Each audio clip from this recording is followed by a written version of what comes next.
ultimate fanfare.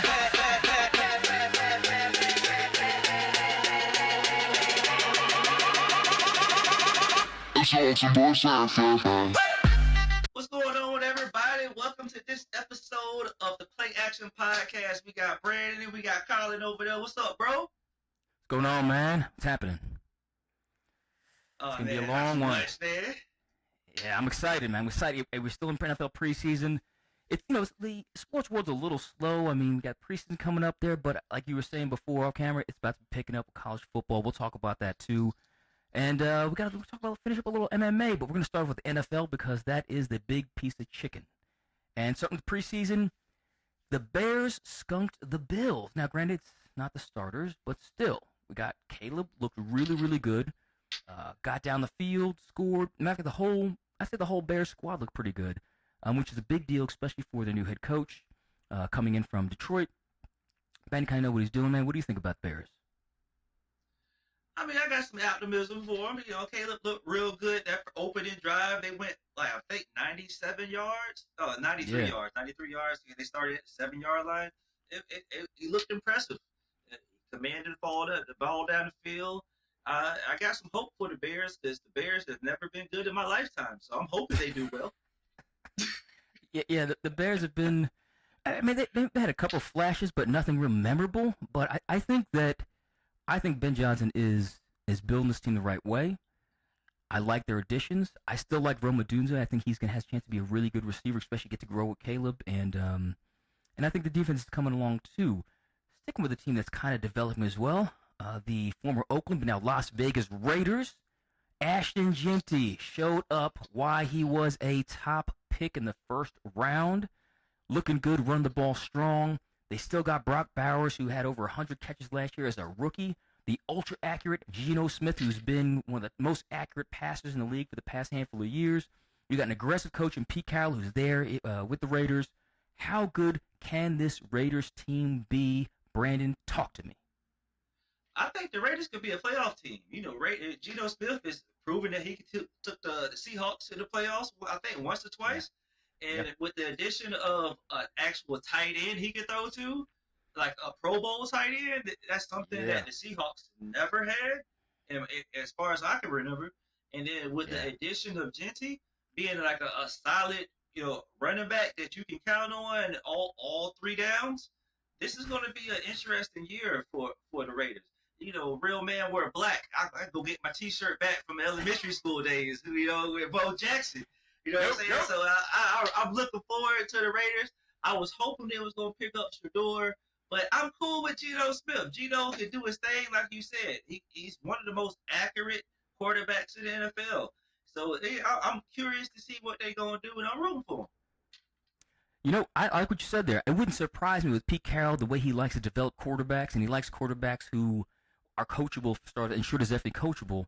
It wouldn't surprise me if there is a mid-season trade, especially if Shador is not the starter there in Cleveland, and let's say they're starting, let's say Flacco and Pickett, maybe he's the backup. I could see Pete possibly wanting to trade for Shador, sit behind Geno, similar type of quarterbacks, right? Similar type of athleticism, similar type of arm strength, both very accurate. Pete likes that kind of quarterback in his system. And Geno's over 30 years old now, so they're going to have to start looking at a replacement. Even though Pete Carroll, I don't think he's going to coach long enough to coach Shador. It will be helping putting that team ready for success post Geno Smith. So I love that. It's a great take on that. And going on to finally with the Bengals, Trey Hendrickson, who I've been pining for them to re-sign, they've made him available to trade. And they've had one trade offer for a second-round pick. Bengals countered with, we want a first-round pick plus a young defensive player. I don't understand. Well, unless Cincinnati's pretty sure that, hey, our defense is going to suck again, whether we have the top sack artist, who, by the way, in the past 2 years has 35 sacks, leading the league in sacks in the past 2 years. That's 4.5 above T.J. Watt, who's got 30.5. Trey's got 35 for 2 years. If they know the defense is going to suck, hey, let him go, get some draft capital back. If they want a first-round pick, you and I, we were talking about it, maybe the Raiders can give a first-round pick, maybe Washington. Maybe. They're going to be a good team. A first-round pick will really be a high second-round pick for them. And then also the Rams. They got Jared Verse, having Trey Hendrickson on the other side could be a monster duo. And that, even though it's not Micah, maybe Aaron comes back for Trey. I don't know. But I mean, what do you I, think? What's the fits? What's his value, bro? I think his value is extremely high. I mean, I know he's 30 years old, but he can have another good 4 or 5 real good productive years. You know, when you're Yes. a pass rusher, you're just a fast, strong dude, and you don't really lose too much of that in your early 30s. It just depends. And his thing is he has a motor. That's Yeah. like his biggest attribute is his motor. I don't see him losing his motor in his early 30s. So I feel like his value is extremely high. I would love to see him like we talked about with the Raiders and Yeah. or somebody over one of those teams on the West Coast, the Rams as well. Because if like we talked about the last show with Michael Parsons possibly going back and Aaron Donald flirting with the idea of returning back, Oh, talk he about might it. come back. Yeah, he might come back for Trey, and that will be an interesting situation as well. So I don't understand why the Bengals are taking this stance because they have. If I'm Joe Burrows, I'm looking at the front office all kinds of crazy. Like, bro, you don't want to give me any help on the defensive side? What's going on, bro? Like, you know what we gonna do on the offense, but we don't want to go right back out there. Like, they just gonna march down the field. Come on, give me some type of help because the defense was atrocious last year. So I don't know what they're doing, but I feel like his value is still high, and obviously he feels that way himself. So I don't know what the Bengals are doing with this organization. I agree 100%, which is why they're nicknamed the Bungles, because they bungle these things up all the effing time. And you're right. Joe Burrow, Jamar Chase, T. Higgins, they're going to lead this offense. And like you said, we know what they're going to be. They know what they're going to be. But if you don't have a defense for that offense, you're wasting Joe Burrow, Jamar Chase, T. Higgins, that entire offensive unit. You're wasting their years. You're wasting their best years in front of them, in front of them. And so they need to get this defense and squared away. And Trey Hendrickson is your first piece because, like you said, his game isn't predicated on explosive moves. Like Von Miller's got a first step that he talks about himself. He doesn't have pass rush moves. He's like, I just speed rush all the time. He said pass rush moves are overrated. Hendrickson is not a speed guy. He's an effort guy, which means even as he declines athletically over the years, like incrementally, his work ethic, his motor, and then he's only going to get smarter, and because he's a great film guy, he's still going to be effective later in his career for as long as he wants to play. He's still going to be terrorizing. That's why Cam Hayward is still playing. I mean, he's in his 17th or 18th year as a defensive player, which is insane. But he is still grinding, still playing, still making plays because he's a technician. He works hard. He's strong as F. And Bungles, figure it out or get him to a contender because he deserves that. He's made his mark. The only thing I'm afraid of, the motherfucking Eagles are going to figure a way. Howie Roseman's going to figure a way to move money around and do like what they did with Zach Bond. They got 1 year, $5 million, led the league in tackles or close to it. And now, that's what I'm afraid of. Because I'm a Giants fan. We're already getting terrorized by the Eagles. Last thing you do is add another effing high-profile guy. But if anyone could do it, Howie Roseman can do it. That's why I said send him out west. Send him out west. Yeah, get him out of here. All right, so now from NFL to college. And it's not really, I think I'm making a big deal out of this over nothing, but I'm just about fair play. So, University of Michigan, UM, is going under several sanctions and penalties and a bunch of huge multi-million-dollar fines for sign stealing and infractions that basically happened, last year and the previous years as well. Coach Harbaugh, or former Michigan coach Harbaugh, is on a 10-year penalty, which means he cannot be hired by Michigan for 10 years. And, Harbaugh's a Michigan man. He is the Michigan man. Won a championship there, but did some illegal shit on the way. Now, we're looking at this. USC did something similar. Pete Carroll, and I love Pete Carroll, you know that. He was there at USC. Leinart, Bush, Lendale, all of them winning championship, Heisman Trophy, and then somehow a whole bunch of stuff popped up. And where was Pete? Pete was in Seattle. He left USC, just like Harbaugh left Michigan, went to the Chargers, USC, However, no one cares. No one talks about the illegal stuff that coaches do. But God forbid Jameis Winston steals some crab legs. We're talking about that 10 years later, okay? Some effing crab legs, or Cam Newton in a laptop, or Baker Mayfield in a street fight, right? Or not even a street fight, just getting arrested. These guys are doing like minor things. You have these coaches who are doing illegal stuff with 100+ players on the football team. All of them get in trouble. All of their careers are impacted.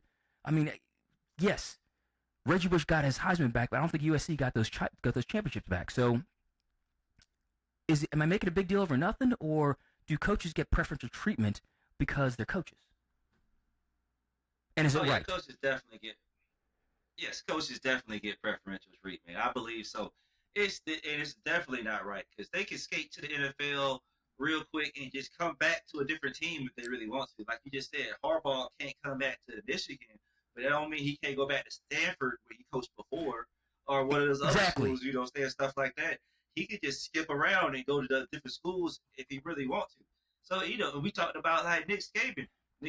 Yeah. LSU went to the Dolphins and then came back and went to Alabama. So it's the coaches, they circumvent their responsibility for a lot of actions. They know how to skate around it, and I mean, they don't get any legal trouble, but they do the unjust things for competition. It's kind of like I don't want to say it like that, but kind of like the Patriot way. You're not cheating, not trying if you're not cheating. You know what I'm saying? You're not cheating if you're not trying, and stuff like that. However that situation goes. So they're known for stealing signs and doing stuff like that. Tom Brady famously said we were down in Tampa. Hey, we on this practice field. We in the playoffs. You see those buildings up there? People could be up there watching our practice. We gotta go inside. And it was like, how do you know this? He has to know because he had to figure this out from somewhere. I'm just saying. I'm just saying. So it's a lot of things that coaches get away with, and you see Belichick. He went to they got in trouble a couple times, and he's in college right now. We don't know what he gonna do in North Carolina if they just automatically just start winning games and all kinds of stuff. It's like we might have to take a look into over there. Let's take a closer look. And so it's the coaches know how to get around the rules and know how to play with the situation. So the coaches, they always gonna do this until they can get some type of accountability. Yeah, you're right. And I guess with coaches it's a little different because you're truly just trying to win. While players, of course, they want to win too, but there's also a personal goal. You want to make your certain marks because sometimes your contract's laden with incentives, but with coaches, I still think it's bullshit because, I mean, like you said, you can just, Harbaugh can win a championship in Michigan. He already knows he's about to get suspended anyway, so he's like, all right, fine, I'll just leave. Instead of get fired for 10 years, I'll just leave, go to the Chargers, coach for a little bit, and if it doesn't work out here, just like he did in San Francisco as well, right? And I'm not saying it didn't work in San Francisco. It did work in San Francisco, just to win a championship. He goes bounce back, and like I said, go back to Stanford, go to, how long is Kalen DeBoer going to be an Alabama coach, right? I mean, if you don't have the same success, Alabama wants to win. Kalen DeBoer won a lot of games in Washington, but he had Michael Penix as quarterback. He had Roman Duze. He had Jalen Polk. I mean, he had a stable. He had a pro offensive line, a great defense. We'll see if he's got that same success in Alabama, but like you said, Harbaugh, if he doesn't have success or he doesn't feel like Justin Herbert's his guy and his ownership's not going to let him pick his own guy, you're right. He might be leaving. He might become the next Alabama head coach, or who knows? So, hopefully, he stays because I love Harbaugh. Jim Harbaugh, to me, is a phenomenal coach. He's a phenomenal person. He's got a full of knowledge, and I give him a pass because he just wanted to win, but I'm an asshole like that. All right, man, on to the NBA. Our guy who, I'm not a huge fan of his father, Doc Rivers, but Austin Rivers, I'm a fan of his podcast. His play was okay, but he had some controversial words, and you and I, we have went back and forth for this for years, and it is He talked about LeBron James has half the bag. So it's about a bag, right? Your moves. Half the bag is KD, and I don't disagree with that. I think KD is maybe the best offensive scorer between him, Carmelo Anthony, Larry Bird. There's a few guys who are just huge, like close to 7-footers who can do everything: dribble, shoot, pass, defend, on the ball, off the ball, moving without the ball, rebound. I mean, they can do everything on the court. So you're saying LeBron's got half the bag KD. And with that being, LeBron's not the best scorer. He's got the most points, but he's not the best scorer because he's not the most efficient scorer. I don't disagree with any of that. However, my thing is how important actually is a bag. And I don't think you need a bag. I think if you're not good enough, you need to have moves. But if you are just bigger, stronger, faster, and I can just power my way to the basket, or I can see over the defense, I can make the right pass, I can do anything on the court that I want to do. Granted, maybe not like Kevin Durant. He's a mutant. He's 7 feet tall. He's 37. He moves like he's 21. He shoots the ball like Larry Bird is prime. He doesn't dribble like Kyrie, but he dribbles as good as any 7-footer we've ever seen before.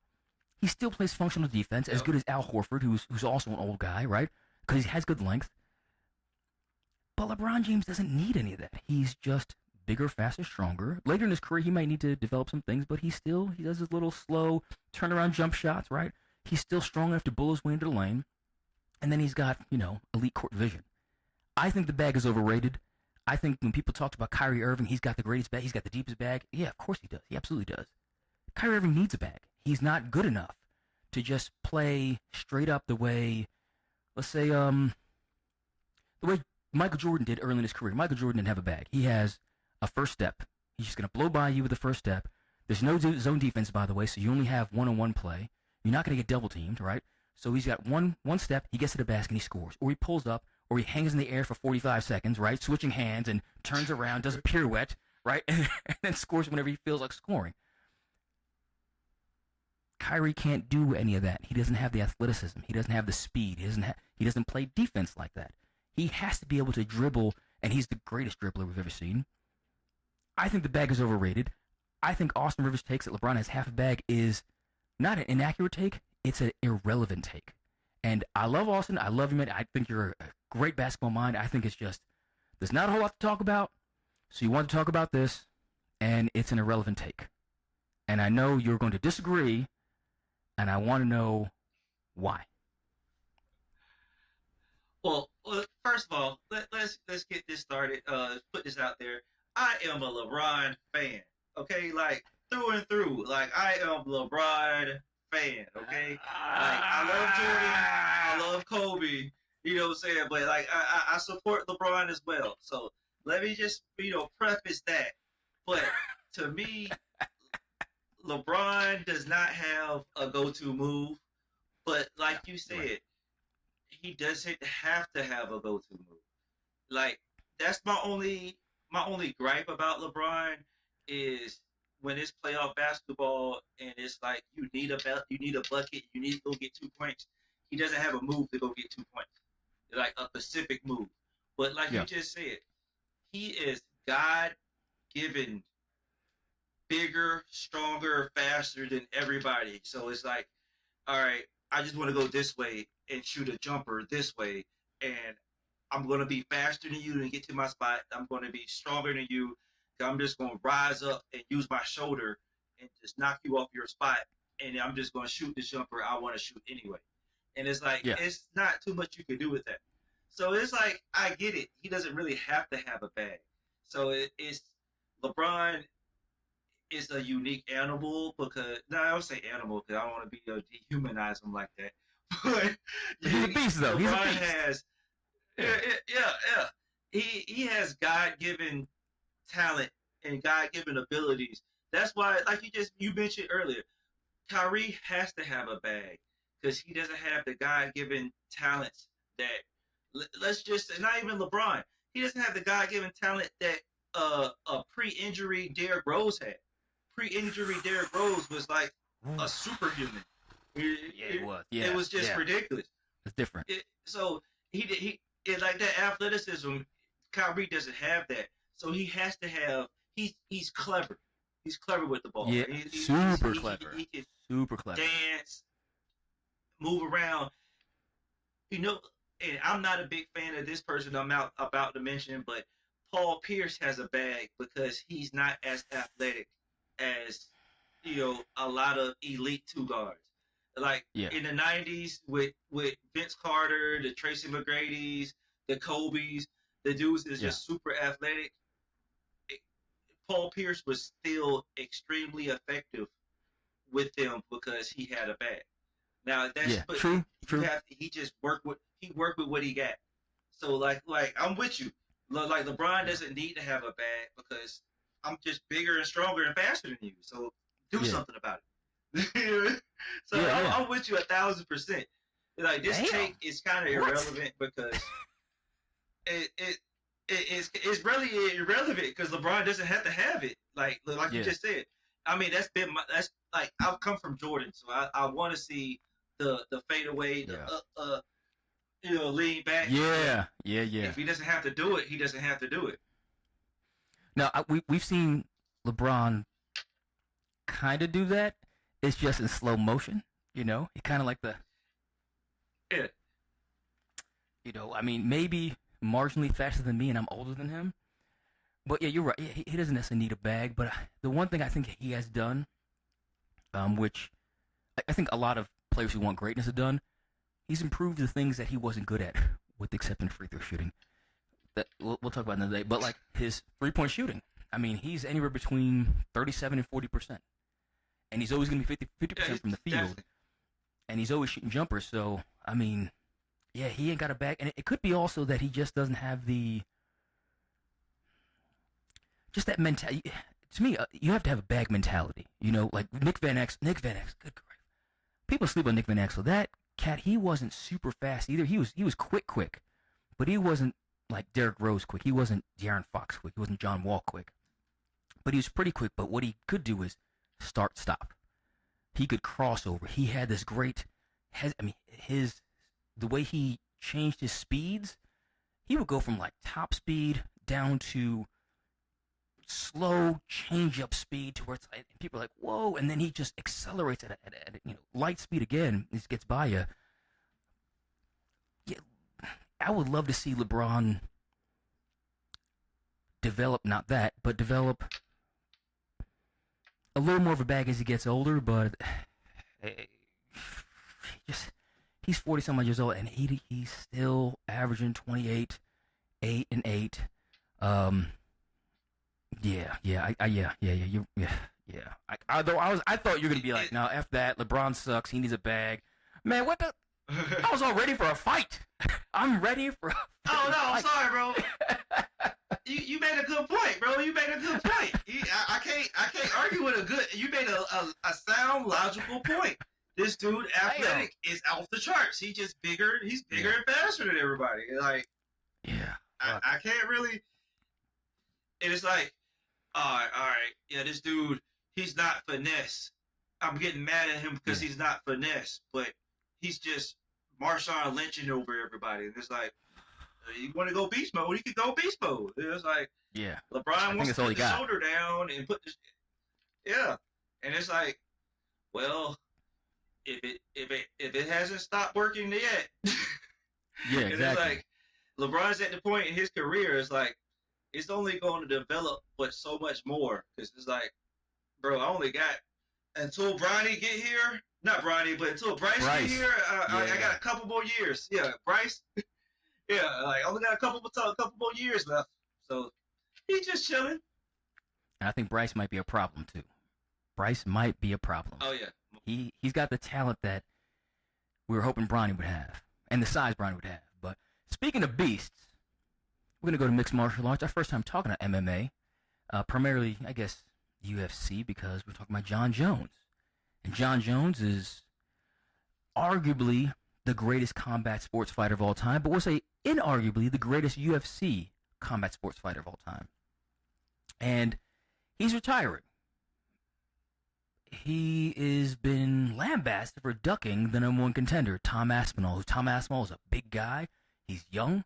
He's fast. He's powerful. He's knocking people out. He's kind of Jon Jonesing people when Jon was young in his career too.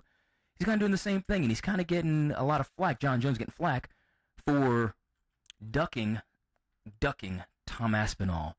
My problem with this idea that he's ducking is he's a champion.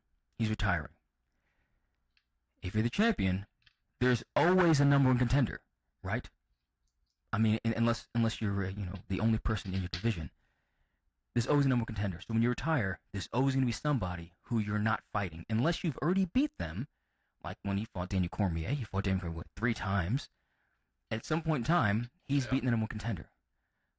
But more often than not, there's going to be someone you haven't fought, and it's going to look like you're ducking. Okay? I don't think Jon Jones is ducking Tom Aspinall. I don't think Tom Aspinall is even going to be a real tough fight for Jon Jones if he gets locked in, because he's fought big, strong guys before. Alexander Gustafsson was the same size. Stipe was bigger than him. So it's not like he's not used to fighting bigger gentlemen. Daniel Cormier was bigger than he was. Dealing with his speed is going to be something, but Jon's has gone 5 rounds.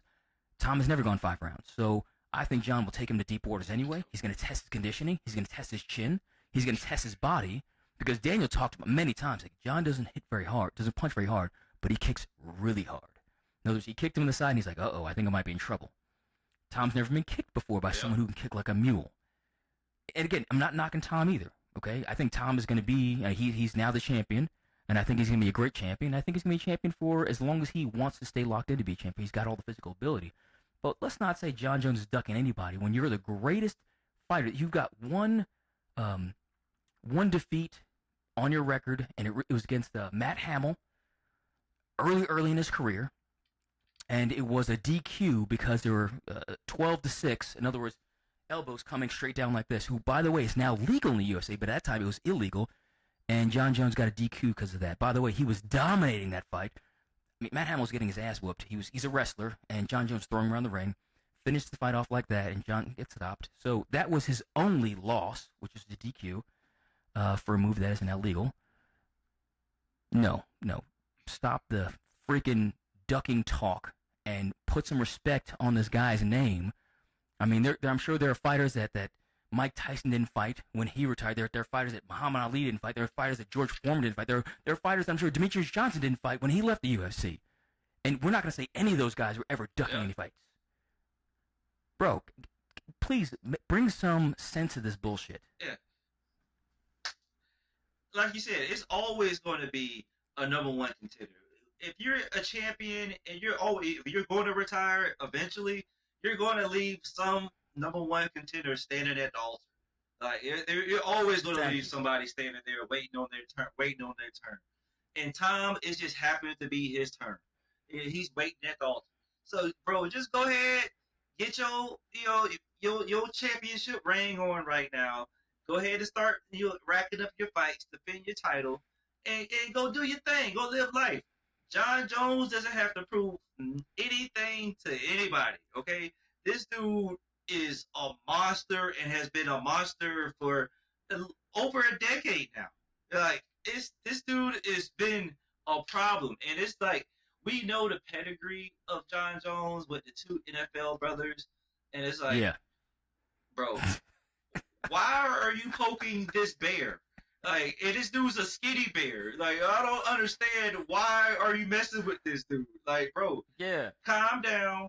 Let this dude walk off into the sunset, because Jon Jones, like, everybody says, oh, he's scared, oh, he's big and bad, oh, this dude is quick, this dude's fast, this dude's strong. They say all of this before the fight with Jon Jones, and Jon Jones just does what he does every time, and it demolishes these dudes. And it's like, bro, this dude is going to do nothing to his career legacy. Like, I wish, my personal thing, I'm mad that Alex Pereira lost his most recent fight, because I was hoping that was going to be the mega fight between those two. Now, I would have wanted that fight to be, that happened before Jon retired. And I would be like, and I selfishly would have been one of those guys on the internet talking about Jon Jones is ducking Alex Pereira. He's ducking him. Why he's retiring. I would have been one of those guys. Okay, I'm going to admit it. Okay, I'm going to admit it because I want to see that fight. I still want to see the fight. I'm mad that I mean. I'm not mad that Alex Pereira is taking some time off because he was one of the most active fighters in UFC for like a while. Like this dude was fighting like every like 6 to 7 months. This dude was on a tear and he was walking around like the boogeyman. So it was like that would have been the fight I would have preferred to see, but let Jon just go ahead and walk off into the sunset. Let Jon do Jon. Nobody wants problems with Jon Jones. I appreciate you, sir. I think I seen you in Vegas before. I wasn't sure, but I wasn't going to run up on Jon Jones in Vegas. So it's like, like have fun, bro. Live your life. You know what I'm saying? But I appreciate can I say one thing? Everybody tapping in. Oh yeah. Go ahead. What's up? Hey, real quick. Jon Jones. If any of you has ever seen Breaking Bad, Jon Jones is Heisenberg. He is the danger. He's not subjected. He is the fucking danger. Okay, so just stop the nonsense with that. Stop the cap. Anyway, man, my bad. Go ahead and close this out. Oh, you good, bro. You good. But I appreciate everybody for tapping in with this episode of the Play Action Podcast. Look for us every week, starting next week. Every Tuesday, we right after you, coming right back at you. Every Tuesday we drop in. You can see us on all social media platforms. I appreciate y'all. Tap in. If you got any topics you want us to discuss, leave a comment below. Let us know. We'll check the comments. We're going to be active. So until next week, appreciate y'all. See y'all next week again. And thank y'all for subscribing.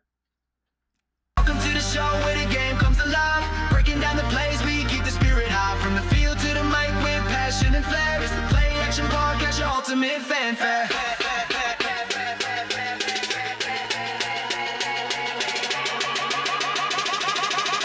It's ultimate fanfare.